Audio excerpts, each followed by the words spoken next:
Tuhan dan karunia, ku terjebak di antara dua dunia. Jalani sebuah kutukan dan karunia, ku terjebak di antara dua dunia. Jadi kita waktu itu minggu lalu deh, pokoknya itu udah jadi kesepakatan bersama aku sama Dila. Christina kunjungi para korban kebakaran Depo Pertamina Pelumpang. Balonku ada 5, rupa-rupa warnanya, hijau kuning kelabu. Balonku tinggal 4, pegang erat-erat. Itulah suasana di posko bantuan korban kebakaran Depo Pertamina Rawabadak Pelumpang, Jakarta Utara saat pedangdut Christina mengunjungi korban kebakaran Depo Pertamina. Pelantun lagu Jatuh Bangun itu berusaha menghibur anak-anak yang rumahnya ikut terbakar saat kejadian Jumat lalu. Christina sangat prihatin dengan terbakarnya Depo Pertamina Pelumpang untuk kedua kalinya tersebut, yang tidak saja menghanguskan puluhan rumah warga sekitar, tetapi juga merenggut belasan nyawa. Apalagi rumahnya yang tak jauh dari lokasi kebakaran, sehingga ia bisa melihat langsung kobaran api di rooftop rumahnya.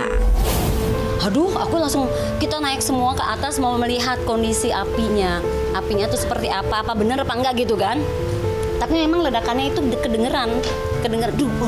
Oh iya, aduh makin deg-degan, kedawang aku gemeter. Karena memang ini udah pernah aku alamin kan. Hal tersebut tentu saja membuat pedangdut berusia 46 tahun itu panik dan mengingat kembali peristiwa di tahun 2009 di mana sebelumnya Depo Pertamina juga pernah terbakar. Namun yang sangat membuat Christina sedih kali ini, korban jiwanya jauh lebih banyak. Terus korbannya pun tidak terlalu banyak kalau 2009. 2023 ini korbannya banyak banget, Masya Allah. Ya, prihatin banget dan turut berduka cita untuk keluarga korban yang ditinggalkan ya. Kita berdoa mudah-mudahan husnul khotimah. Amin. Kunjungan Christina di posko bantuan korban kebakaran Depo Pertamina Pelumpang Senin siang kemarin, selain memberikan motivasi kepada para korban, ia juga membawa bantuan berupa nasi kotak untuk mereka. Ia pun terlihat tak canggung saat menggendong bayi salah satu warga yang ada di tenda pengungsian. Sehat-sehat ya, alhamdulillah. Sehat nih, ya pastinya sedih lah ya. Ngalamin lah sebagai warga, buat aku juga sekarang aja aku masih lemes sebenarnya kalau cerita itu. Hebat ibu, semangat. Yang penting kita cari hikmahnya saja. Semuanya harus disyukuri. Karena ini sudah kehendak Allah. Kelihatan ibu semangatnya hebat luar biasa.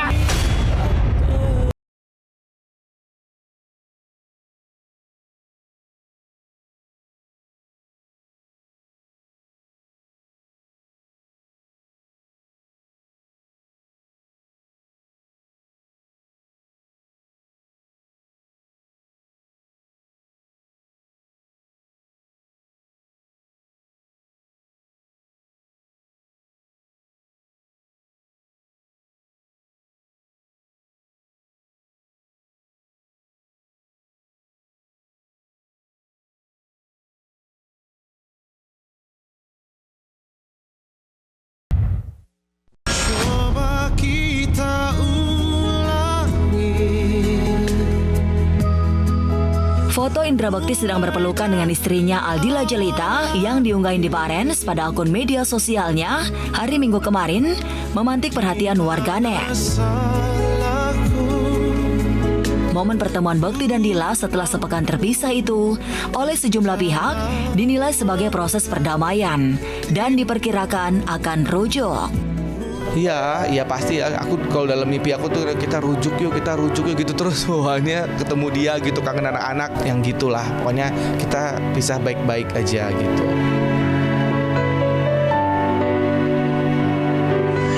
Bahwa proses ini tetap berjalan. Kita lihat ke depan seperti apa. Nggak ada yang nggak mungkin kan. Misalnya nanti juga putus, misalnya bisa tahu-tahu 6 bulan, 3 bulan lagi mereka balikan kan nggak ada yang tahu. Itu jalan Tuhan lah. Ternyata belum siap Berat bagi Indra Bekti menerima keinginan Dila untuk mengakhiri rumah tangga mereka yang dibangun sejak 12 tahun lalu. Tapi demi kebaikan bersama, Bekti pun harus melepas Dila. Sementara itu, Dila sepertinya sudah siap untuk hidup tanpa sosok Bekti. Itu terlihat saat Bekti ingin kembali memeluknya, namun Dila menolak. Kamu dan segala menyatu dalam waktu. Memutuskan menjalani hal seperti ini gitu ya. Tapi ya nggak ada yang mau juga. Aku sih sebenarnya nggak mau hal ini terjadi.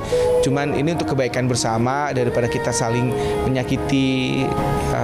Jadi kita waktu itu minggu lalu deh, pokoknya itu udah jadi kesepakatan bersama aku sama Dila. Dila pun juga sudah memutuskan untuk kita insya Allah bisa kuat lah, itu mohon doanya aja.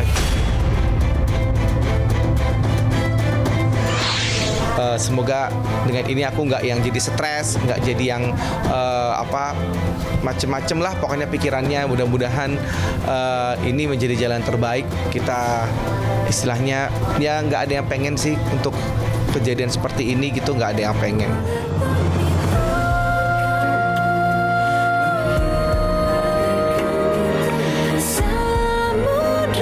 Semuanya yang udah memberikan yang terbaik buat kami. Tidak boleh ini. Sebagai ibu dari anak-anak saya, pasti saya memikirkan mantan suami saya, terus sekarang masih suami saya, intinya terus pasti saya pikirin itu. Saya masih anak-anak saya masih nanyain bapaknya, jadi pasti akan selalu saya pikirin. Setelah bertemu dengan Dila, rencananya Indra Bekti juga akan bertemu dan melepas rindu dengan dua anaknya yang ikut tinggal bersama Dila sejak lebih dari sepekan. Pertemuan nanti tentu menjadi momen yang dinantikan Bekti. Nah, minggu depan, rencana dan minggu depan kita ketemuin Dila sama anak-anak sama Bekti. Mereka mau pergi makan bareng. Ayah selalu doain kalian untuk menjadi orang yang berguna bagi nusa bangsa dan agama. Insya Allah nanti kita akan ketemu lagi ya, Daphne sama Abel. Ya doain bunda sama ayah, ini lagi ada ujian yang mesti dilalui. Ya seperti inilah kita menjalani hidup. Mudah-mudahan sih diberikan jalan yang terbaik buat kita.